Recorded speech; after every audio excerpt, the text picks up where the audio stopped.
Olá, queridos amigos. Quero falar hoje sobre o conflito entre o Hamas e o governo de Israel. E eu quero dividir em duas partes. A primeira, falar sobre o conflito atualmente. A segunda parte, eu quero relacionar o conflito com a Bíblia e que orientações nós temos dela sobre essa questão. Então vamos primeiro entender o conflito hoje.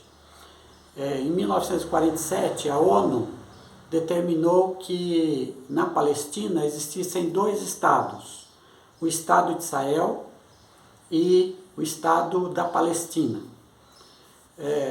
Depois disso, o Estado de Israel se formou, mas o da Palestina não. E na divisão, com as duas guerras que aconteceram posteriormente, Israel ficou com um pedaço de terra muito maior do que aquele original que lhe havia sido proposto pela ONU. E devolveu alguns pedaços de terra que ganhou na guerra para o Egito e para a Síria, mas ficou com a parte relativa à Palestina, sob seu controle. E sobre a Palestina ficaram dois pedaços de terra, vamos dizer assim. Um no lado oriental, que é a Cisjordânia. A Cisjordânia é dos palestinos, Israel deu autonomia a eles, e a autoridade que governa lá é a Autoridade Palestina. No sul ficou a faixa de Gaza. Israel também deu autonomia à faixa de Gaza, porque é de palestinos, e lá quem está controlando o governo na faixa de Gaza é o Hamas. Os dois grupos, tanto a Autoridade Palestina quanto o Hamas, eles têm autonomia para governarem aquele pedaço de terra, só que essas terras, teoricamente, pertencem a Israel. O que é que acontece com esses dois grupos? A Autoridade Palestina, na Cisjordânia, ela defende que hajam dois estados, Israel e Palestina. E tenta lutar por isso, porque o Estado da Palestina ainda não existe. E tenta lutar por isso de uma forma diplomática. Na faixa de Gaza, o Hamas ele tem como objetivo destruir o Estado de Israel. Então, o Hamas não quer dois estados, o de Israel e a Palestina. Não, eles querem destruir Israel. Esse é o objetivo desse grupo que está ali na faixa de Gaza. Então, vejam, entre os palestinos há duas lideranças bem diferentes. A Autoridade Palestina quer paz e quer um Estado palestino. O Hamas tem como objetivo destruir Israel. E o que aconteceu então alguns dias atrás? O Hamas lançou um ataque terrível contra Israel, matando na hora ali mais de 400 pessoas, sequestrando outras 200 pessoas e destruindo, fazendo uma matança completa. O que é que o governo Netanyahu, que é o governo israelense do atual momento, fez? Começou a jogar bombas sobre a faixa de Gaza. Nesse jogar bombas, Israel dizia que são alvos relativos somente aos terroristas do Hamas. Só que as imagens mostraram, destruíram tudo. Destruíram tudo. Milhares de pessoas estão morrendo por conta desses bombardeios. Milhares de pessoas. Israel deu um ultimato à população de Gaza, que todos fossem para o sul da região, porque eles iriam invadir tudo ali. E invadindo tudo ali, sabe-se lá quem ficaria vivo e quem não ficaria. Então, uma grande multidão abandonou suas casas lá na faixa de Gaza e foi para a região sul daquela mesma faixa. Só que a região sul é desértica, a região sul não tem estrutura para tanta gente que está se deslocando, e já se deslocou. E o pior de tudo, Israel também bombardeou a região sul. Ou seja, pediu para se deslocar e joga bomba lá. Então, quer dizer, o atual governo de Israel, ele está agindo em termos de vingança, da mesma forma que os terroristas agiram. Os terroristas mataram indistintamente civis, pessoas do povo. E o que Israel, com seus bombardeiros, estão fazendo? A mesma coisa. Outra coisa, quando você pede, obriga uma população de milhares de pessoas, crianças, idosos, se deslocar, sair de suas casas e se deslocar para o sul,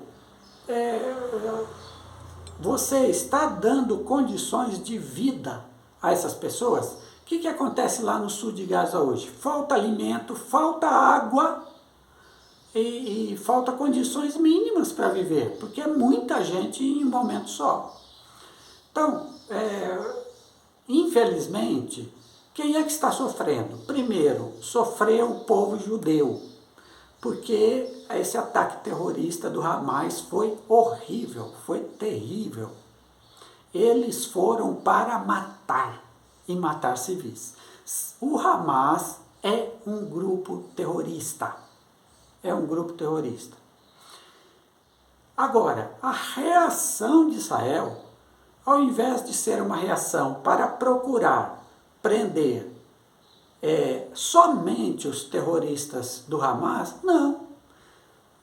Eles estão matando, eles estão tornando a vida dos palestinos, que não tem nada a ver com o Hamas. Claro que o Hamas governa, mas uma coisa é o governo Hamas, outra coisa é o povo palestino. São seres humanos, são pessoas, e são pessoas, em sua grande maioria, uma grande maioria mesmo, pacíficas. Pessoas que querem a paz, pessoas que querem viver sua vida de uma forma tranquila. Mas são estas pessoas que, infelizmente, Israel está atingindo. Então, veja bem, o Hamas é um grupo terrorista.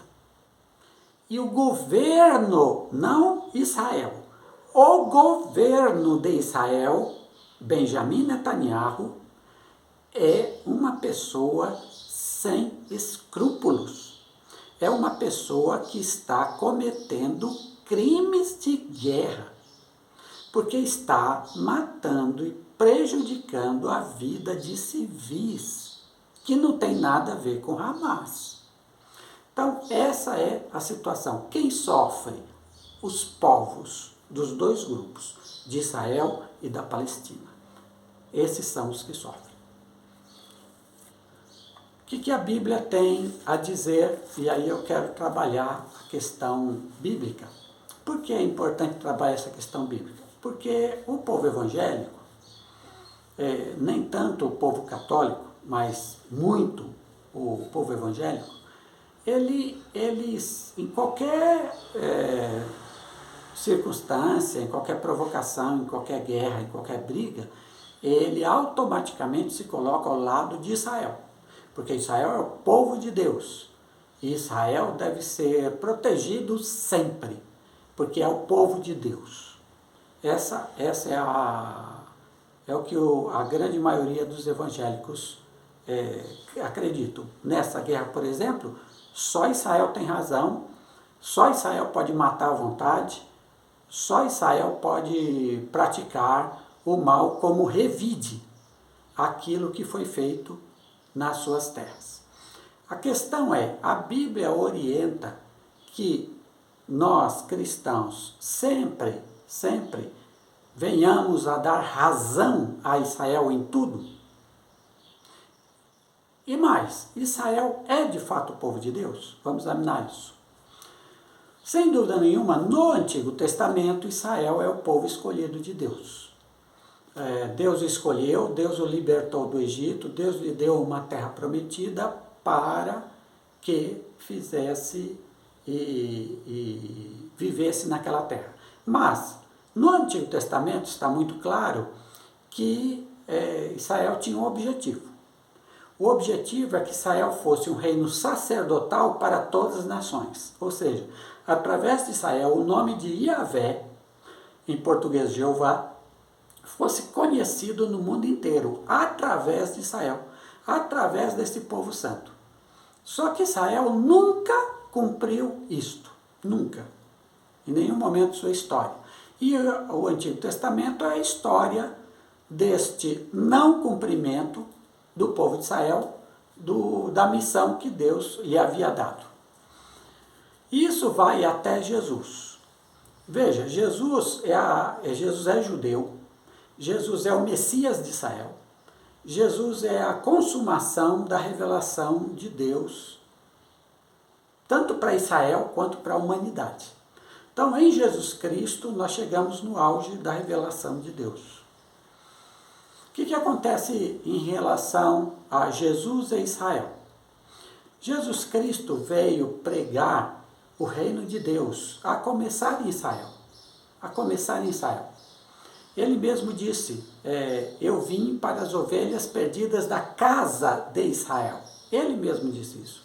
Sua mensagem foi para Israel, embora ele já desse mostras no seu ministério de que iria atingir as outras nações. O que acontece então? Israel, em termos da sua liderança, e aí a gente está tratando da liderança, porque o povo gostava de Jesus, mas Israel, na sua liderança, rejeitou Jesus Cristo. E a rejeição da liderança foi a rejeição de Israel. Então Jesus conta, um pouco antes de ser preso e morto, Jesus conta uma parábola em Mateus 21, 33 a 43, sobre os lavradores maus. E esses lavradores maus é Israel. Então vejam como é a parábola. Ouvi ainda outra parábola. Havia um homem proprietário que plantou uma vinha, cercou-a com uma sebe, cavou nela um lagar e edificou uma torre. Depois arrendou-a a uns lavradores e ausentou-se do país. E quando chegou o tempo dos frutos, enviou os seus servos aos lavradores para receber os seus frutos. E os lavradores, apoderando-se dos servos, espancaram um, mataram o outro e a outro apedrejaram. Depois enviou ainda outros servos em maior número do que os primeiros e fizeram-lhes o mesmo. Por último, enviou-lhes seu filho, dizendo, a meu filho terão respeito.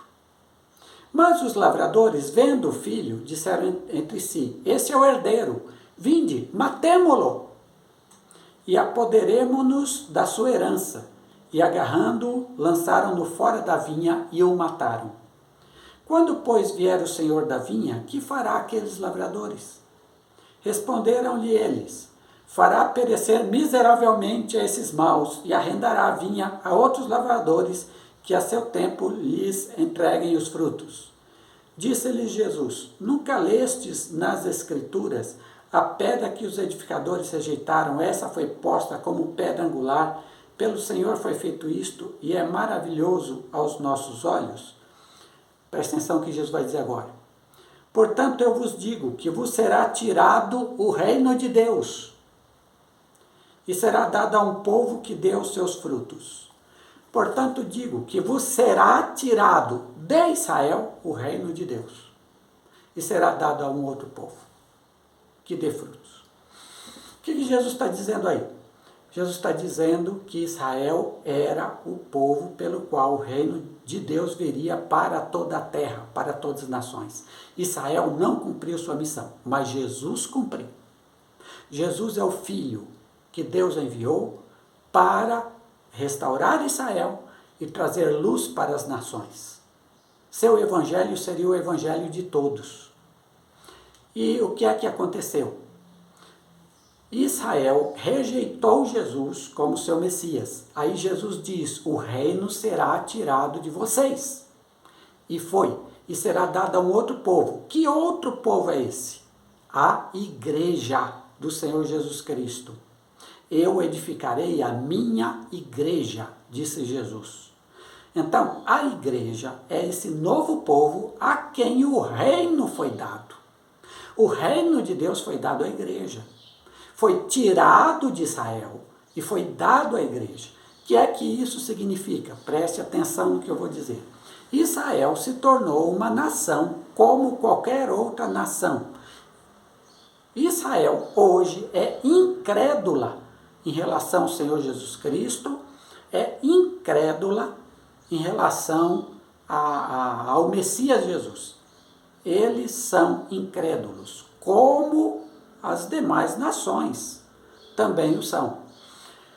E a igreja? A igreja crê no Messias Jesus, a igreja crê em Jesus Cristo, a igreja é esse povo. E a igreja é formada de todos os povos, de todos que creem em Jesus, independente de povo.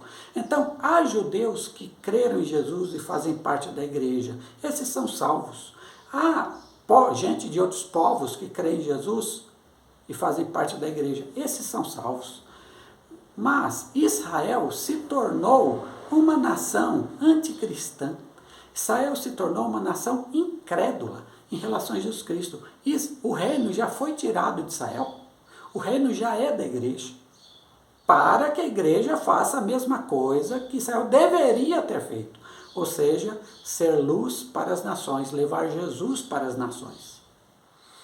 E, por conta disso, a igreja, ela vê tanto Israel como as demais nações como nações a serem evangelizadas. Nações onde vai se pregar o reino de Deus. E é claro, não são as nações que se convertem, são as pessoas, os indivíduos. O indivíduo que quiser recebe a Cristo, o que não quiser, tudo bem, fica na dele. Mas a ordem que está sobre a igreja é ide, fazer discípulos de todas as nações, todas as etnias, todas. Fazer discípulos. Quem quiser se torna discípulo. O que aqui significa? Que a igreja ama igualmente todas as nações. A igreja ama Israel, mas a igreja ama a Palestina também. Igualmente. Não é um favoritismo para Israel. Ama Israel e ama a Palestina. Assim como ama a China, assim como ama os Estados Unidos, assim como ama o Sudão, assim como ama a Romênia, etc, etc. A igreja é chamada a amar todos os povos, todas as etnias, todas as nações, e não dar preferência para Israel, e não dar preferência para uma. Nós temos uma dívida porque toda a salvação veio dos judeus? Claro que temos. E nós pagamos essa dívida com Israel evangelizando os judeus, evangelizando, não ficando defendendo Israel em conflitos bélicos. Isso é coisa da política, isso é coisa da diplomacia que faz isso.